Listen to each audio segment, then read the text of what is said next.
आपको अपडेट दी थी कि जो 7/9/2020 है, यानी आज से जो है माशिम कक्षा की शुरुआत हो जाएगी और आपको जो दूरदर्शन पर माशिम कक्षा से संबंधित अपने कक्षावार जो है आपको अध्ययन करने के लिए मिलेगा। लेकिन इसमें और नया बदलाव किया गया है और इसे पूर्ण रूप से जो है रद्द कर दिया गया है। अब चलिए देखते हैं इसमें क्या बदलाव किया गया और इसे रद्द क्यों किया गया, सभी कारणों का आज इस वीडियो में हम डिस्कस करेंगे। तो देखिए, मुझे जो है सुबह सचिव की ओर से लेटर प्राप्त हुआ है। देखिए, मैं आपको दिखा देता हूँ, सचिव की ओर से मुझे लेटर प्राप्त हुआ है। देखिए, लेटर क्रमांक कुछ इस प्रकार से 1049, ठीक है, इससे कोई दिक्कत नहीं है हमारी।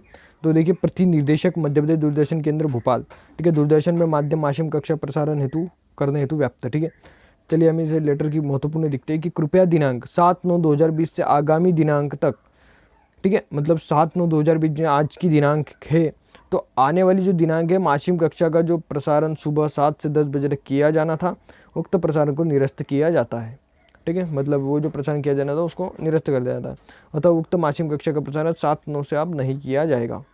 ठीक है, इसमें कोई भी ऐसा कारण नहीं लिखा है कि भाई क्यों कैंसिल किया, क्या कुछ भी नहीं दिया है, बस सचिव की यहाँ पर हस्ताक्षर है और कहा गया है कि भाई इसे रद्द कर दिया गया है। और सुबह जब मैंने टेलीविज़न ओपन किया तब भी उस पर कुछ दूसरे कार्यक्रम प्रसारित हो रहे थे। तो चलिए हम डिस्कस करते हैं कि भाई ऐसा क्यों हुआ।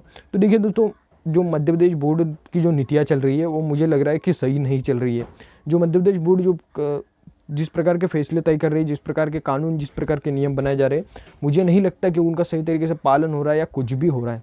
क्यों? क्योंकि देखिए, उन्होंने पहला जो नियम बताया था कि भाई जो पेपर्स है हमारे कक्षा 12वीं के वो सही समय पे होगा, टाइम टेबल आ जाएगा, कक्षा 10वीं की रुक जाना योजना और जो आपका जो सप्लीमेंट्री के पेपर है वो इसी तारीख को हो गए।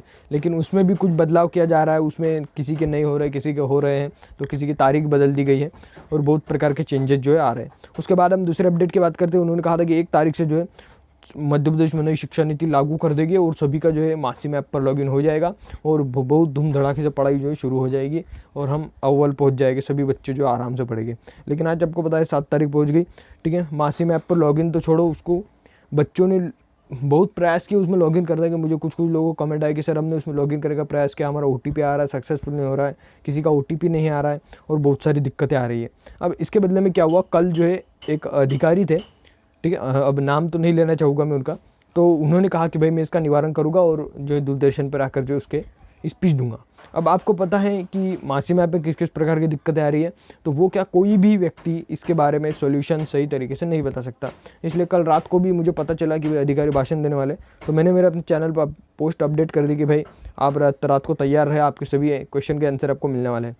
लेकिन अभी क्या हुआ, अधिकारी का मूड हुआ नहीं हुआ, उन्होंने जो है वो भी रद्द कर दिया और रात को भी मुझे इसी प्रकार का लेटर प्राप्त हुआ और 1-2 घंटे बाद कि भाई ये भी जो है अपडेट रद्द कर दी गई, अब अधिकारी जो है भाषण नहीं देंगे। उसके बाद मुझे तो पता था कि भाई 7/9/2020 यानी आज तो सुबह से माशिम कक्षा शुरू होनी है, ठीक है। अब मुझे तो कोई चिंता नहीं थी। अब चलिए, सुबह जब मैंने अपना जीमेल बॉक्स ओपन किया तो मुझे और इस प्रकार का नोटिस प्राप्त हुआ कि भाई इसे भी जो है रद्द कर दिया गया है। अब मुझे लगने लगा था कि यार ये सही नहीं हो रहा है। छात्र काफ़ी दुखी है क्योंकि उन्हें पता ही नहीं चल रहा है कहाँ पर जाना है। एक तरफ कुआं, एक तरफ खाई और बीच में सब तरफ से उन्हें आवाज़ें आ रही है कि भाई लॉगिन करो, ऐसा करो, पढ़ाई करो, और उन्हें किसी प्रकार की कोई समस्या सुलझा नहीं रही है, ठीक है। डिजी लैब पर भी कोई कभी वीडियो आ रहा है तो कोई नहीं आ रहा है। मतलब समझ के चलिए तो हमारा मध्य प्रदेश बोर्ड में जो शिक्षा नीति है वो काफ़ी कन्फ्यूज़न में चल रही है और ये कब तक चलती है उसका कोई हम बता नहीं सकते। लेकिन देखते हैं अभी आगे क्या होता है। तो आप अपना आक्रोश व्यक्त करें, वीडियो को लाइक करें और नीचे अपनी कमेंट बताएं, जिससे बाकी बच्चों को भी आपकी जो विचार समझ में आए और शायद माध्यमिक शिक्षा मंडल तक ये वीडियो पहुंच जाए तो वे इसके खिलाफ कुछ करें, ठीक है। तो चलिए मिलते हैं नेक्स्ट वीडियो में और किसी नए टॉपिक के साथ।